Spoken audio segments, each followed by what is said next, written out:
Big money takeovers are nothing new in football, not just in Europe, but obviously in the Premier League as well. Can you believe it's been almost 20 years since Roman Abramovich, the Russian billionaire, bought Chelsea off Ken Bates for £60 million, which sounds like such a small sum when you think of today's figures. But what that takeover did was cause an avalanche of foreign investment into the Premier League, and that avalanche continued when Man City were taken over. Nedum, thank you so much as always for joining the show. Let's talk about that Man City takeover. Sheikh Mansour buying the club for big, big money.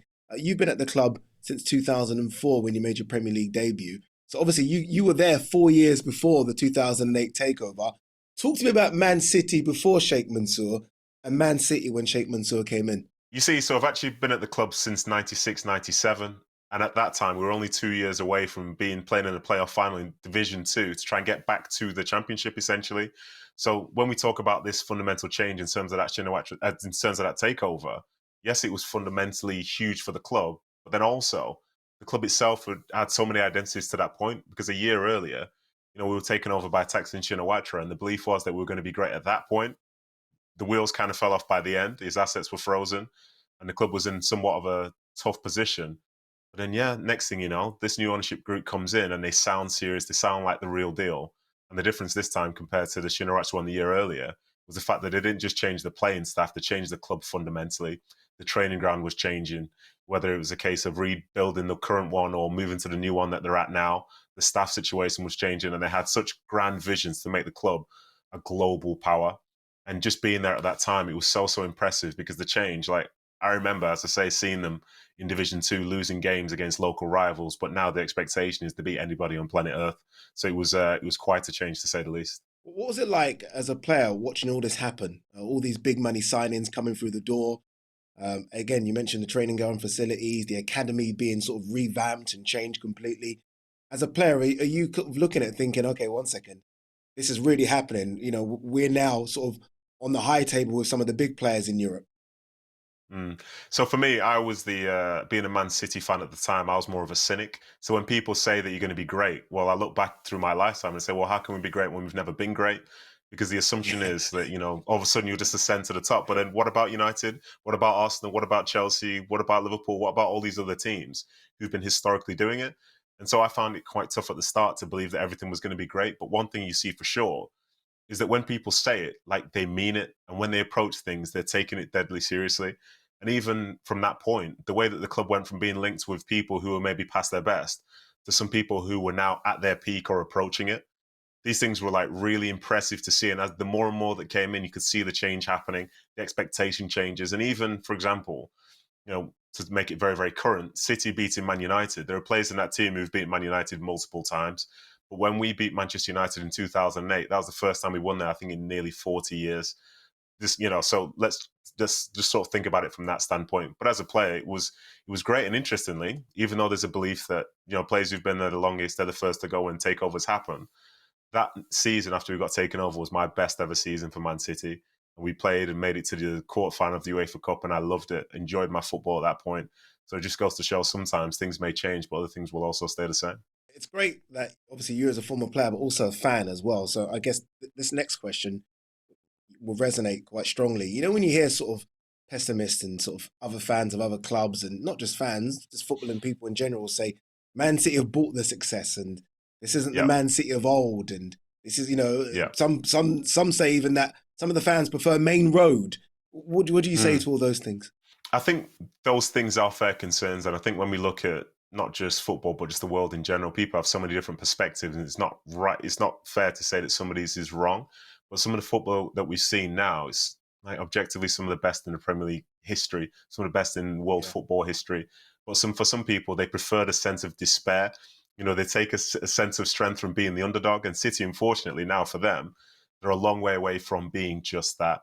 But these moments, they are incredible. And to see the change that the club has gone through, it's amazing. And I think for opposition fans and so on, if you were to look at it and see the money that City has spent, ask yourself, if you had the same money, would you end up with the same team?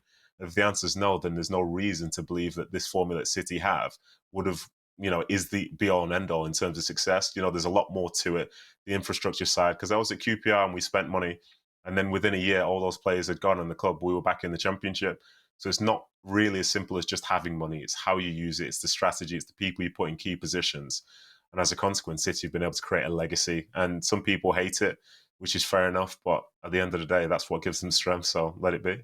Yeah, look, you're right. And so far, so good for City, right? FA Cups, league titles. I guess Champions League is the only one that's evaded the club so far, but that almost seems inevitable as well. It's so interesting you mentioned QPR there, just because of sort of the money spent at QPR as well. When, especially when you went there, obviously there's a lot of talk about Bernie Eccleston being at the club at the time and Tony Fernandez coming in. Why do you think investment has worked for some clubs, like it has for City and to an extent, I guess, as well, Chelsea, and not for clubs like QPR that have also chucked a lot of money at it and sort of really rich owners behind it? I think for me, it's about infrastructure because, you can bring the talent there, but is the talent going there purely because of money? Or is the talent going there because it's a place where you can get better and a place where you can thrive? And I think ultimately, for the way we were at QPR at the time, we didn't have a true identity as such in terms of how we wanted to play, how we approach bad times, how we approach good times. Because, for as good as some of the players weren't, everyone was good because we were playing in the Premier League. You could have someone like a Julio Cesar, who's, this is a Brazilian international who's done it all. Yeah. But then he was playing alongside Clint Hill, who's a very good player in his own right, but like has been at Tranmere and down the Football League.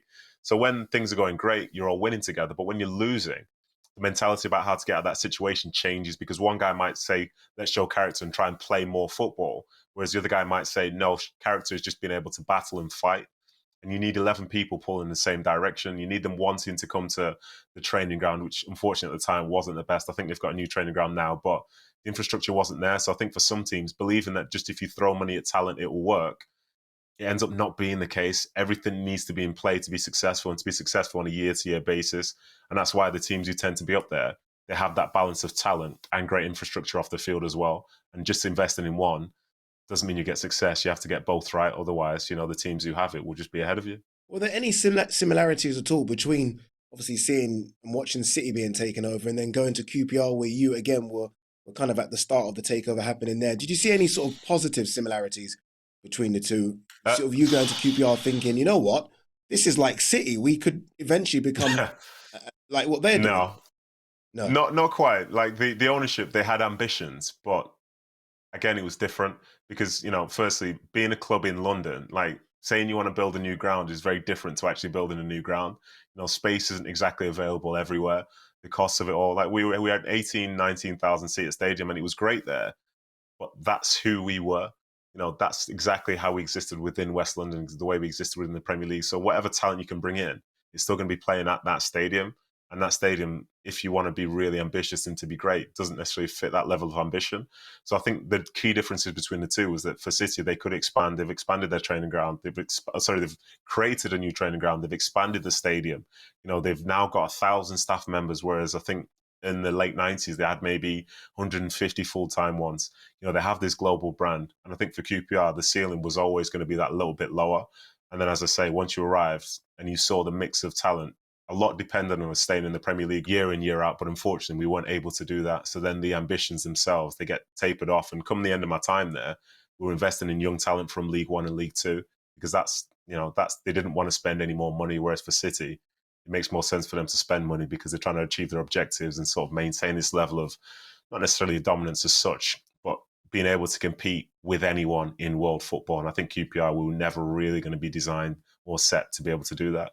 Yeah, indeed. There have been a number of sort of massive takeovers in the Premier League, right, since its inception. I think the ones that we kind of remember are sort of Chelsea being taken over by Roman Abramovich, obviously Man City being taken over by Sheikh Mansour. And it's been a year now since Mike Ashley sold Newcastle for 300 million. Now, obviously, the new owners of Newcastle were 400, apologies, and 92 billion. So for those people that are at home with the calculators, that's 492,000 million. Mm.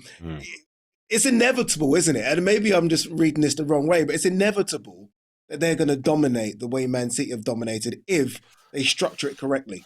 I think I wouldn't say dominate. I think it's inevitable that they'll be very, very competitive, both on and off the field, because then the margins become so small. I think you look at, say, the last few years with City and Liverpool, league-wise, they've been separated by basically a point across 3 of the last 4 seasons. So who's to say that all of a sudden, because Newcastle have more money, that they'll just go ahead of, say, City, Liverpool, Chelsea, who've got their own ambitions, United, who at some point will be back. You know, you're looking at Arsenal having a resurgence as well. Like it's a tough league. Unless there is a financial fair play issue, and that might pop up, right? It's popped up with Chelsea and City and everyone around Europe that spends big money. They can literally buy whoever they want and pay whatever wages they want You as well. can.